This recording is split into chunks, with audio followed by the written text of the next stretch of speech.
Cuckoo. All right.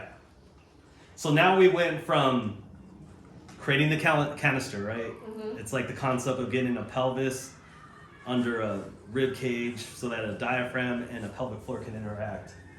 Now we take it a little bit more detail. This is from the PRI world, but it's probably taken from a lot of your PNF stuff.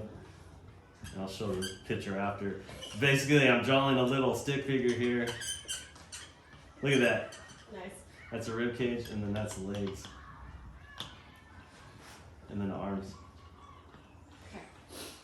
And then I'm gonna do a pelvis. Perfect. So, number one, I know this picture sucks, whatever.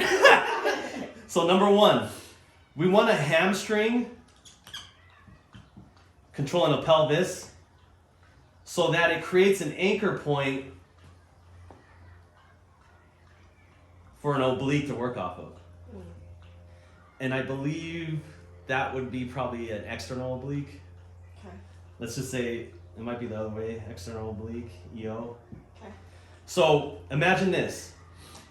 If we didn't have the hamstrings anchoring, then the opposite, instead of this pulling down this way, this would pull up, which then it makes it even worse rib flare. Yeah. So now we see a foundational muscle to grab onto first sagittally is a hamstring. Hamstring sets the anchor point for the obliques to work off of. Now let's go over here and create that one. Now that's going to be an IO, and they might be switched again. We'll look on the anatomy after. I'm trying to remember which direction which. And a serratus anterior. So imagine this now. Now we have to have an anchor of a serratus anterior pulling a rib cage back, so that when an IO fires, it's firing that direction. So now it's facilitating a pelvic tilt. So you see that anchor? Yeah. If we don't have that on, then that puts people in, and that's where we fall apart. If you lose a hamstring, the whole system freaking converges on itself. It goes into extension. That's why extension's such a pattern that's gone to when you lose sense and lose like strength of position. So that's why a lot of our stuff in the PRI world has an arm reach. Okay. The arm reach is creating a preload on a serratus anterior to anchor so that an IO can pull and produce a pelvic tilt, posterior pelvic tilt, instead of an anterior pelvic tilt or a rib cage flare.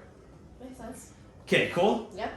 Now just looking at it from that perspective, this is mainly sagittal plane perspective, but everything's triplanar, meaning it's all planes in one time.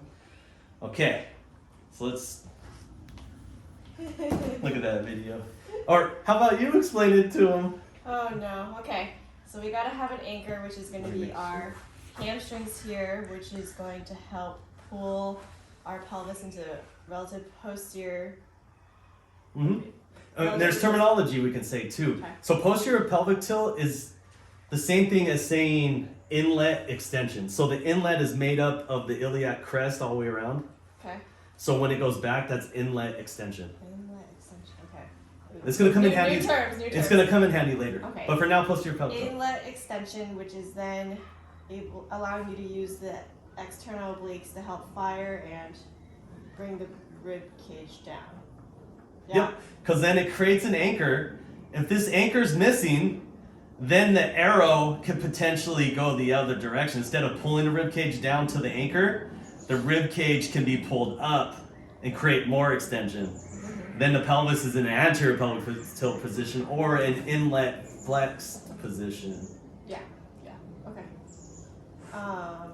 And then secondarily, we're trying to use serratus as our top anchor to fire, which then allows us to use our internal obliques to also help with that pelvic inlet extension.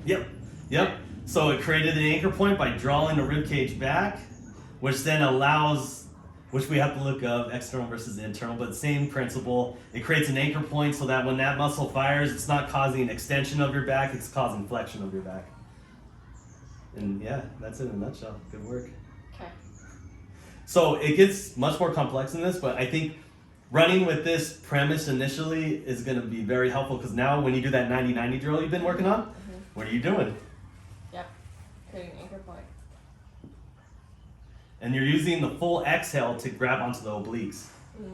And that's where we have to be careful that the exhale isn't a pseudo exhale. A lot of times people will flex to line up a pelvic or a respiratory diaphragm with a pelvic diaphragm. They'll go like this, and that's where you get the kyphotic posture people.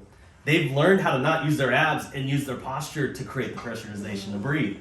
Because the foundational pillar of life is breath. And your body figures out whatever way it can to get it done. So for these folks, we have to make sure that they're still spinally elongating, which is a DNS term, spinal elongation. Full exhale so that it's internal rotation of a rib cage and not a flexion of the thoracic spine. Cool.